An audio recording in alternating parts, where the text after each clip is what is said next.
తెలంగాణ రాష్ట్రంలో BRS BSP కలిసి పనిచేయాలని చెప్పి నిర్ణయించుకున్నాం. సిద్ధాంతపరంగా అనేక విషయాలలో సామీప్యత ఉంది.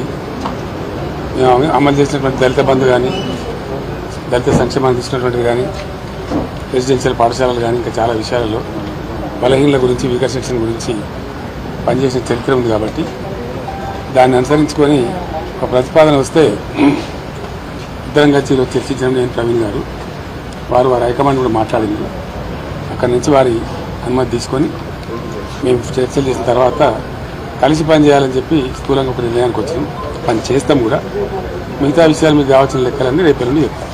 అంటే సీట్ల మీద రేపు అనుకుంటాం కానీ ఈరోజు స్థూలంగా ఇది అయిపోయింది. బేసికల్గా ఇన్ ప్రిన్సిపల్ ఇది అయింది. తప్పకుండా కొన్ని సీట్లు వాళ్ళు పోటీ చేయాల్సిందే, కొన్ని సీట్లు మేము పోటీ చేయాల్సిందే. ఒకసారి అలయన్స్ అనుకున్న తర్వాత గౌరవప్రదంగానే ఉంటుంది కదా. సో వీళ్ళు తెలియదు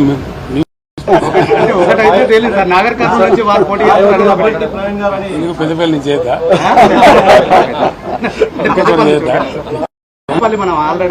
వరంగల్ స్టేట్ ప్రెసిడెంట్ వరంగల్ నుంచి చేద్దా ఎక్కడేం చేసి దానికే ఉంటుంది. జనరల్ సీట్లు కూడా చేయొచ్చు. జనరల్ సీట్లు కూడా చేయొచ్చు. నేను ఇంకా తనతో మాట్లాడలేదు. ప్రవీణ్ గారు మాట్లాడి ఓకే చేసుకొని మళ్ళీ నాతో మాట్లాడారు. నేను రేపట్ల మాట్లాడతాను. పాత పరిచయం ఇతర పార్టీలు ఏమన్నా కలిసి వచ్చే అవకాశం ఉందా? చూద్దాం ఏం జరుగుతుందో. నేను సస్పెన్స్ ఎందుకు కదా మనకి ఇప్పుడు. Thank you sir. Modi tour పై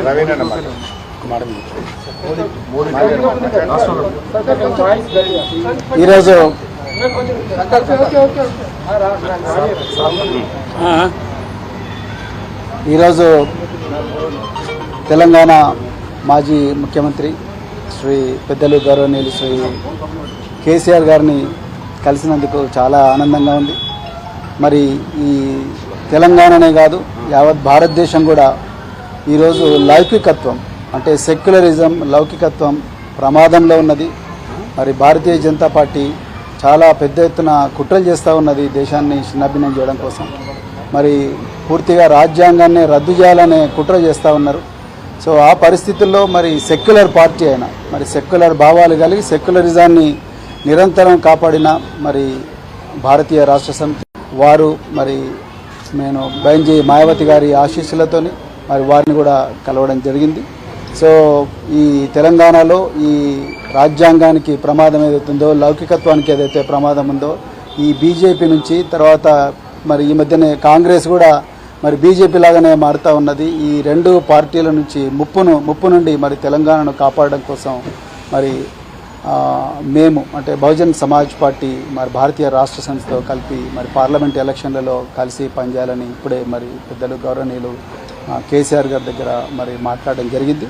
మరి తప్పకుండా మరి ఇంతకుముందు మీరు అన్నట్టుగా సీట్ల సర్దుబాటు విషయం ఏదైతే ఉందో, ఈ షీట్ షేరింగ్ విషయం అయితే మళ్ళీ మేము మా అధిష్టానానికి నివేదిస్తాం. అదేవిధంగా మరి మన మాజీ ముఖ్యమంత్రి గారు తప్పకుండా బైంజీ గారితో కూడా మాట్లాడతారు. సో దాని తర్వాత మరి ఇరు పార్టీలు ఒక నిర్ణయానికి వచ్చి తర్వాత తప్పకుండా తెలంగాణలో ఈ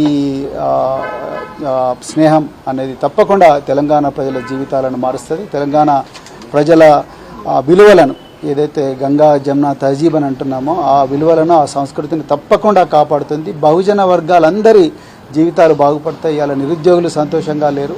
సో పట్టుమని 4 నెలలు కాలేదు, ఇప్పటికీ మళ్ళీ నిరుద్యోగులు రోడ్ల మీదకి వచ్చే పరిస్థితి.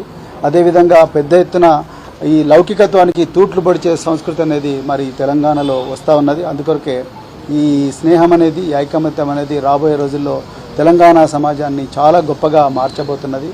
సో చాలా చాలా ఆనందంగా ఉంది అలా మరి ఈ విషయం మీతో మాట్లాడుతున్నందుకు. తప్పకుండా తెలంగాణ ప్రజలు దీన్ని ఆస్వాదిస్తారు, ఆశీర్వదిస్తారని చెప్పేసి నేను కోరుకుంటున్నాను. కేసీఆర్ గారు మరి ఈ సమయం మాకు ఇచ్చినందుకు మరొకసారి ధన్యవాదాలు.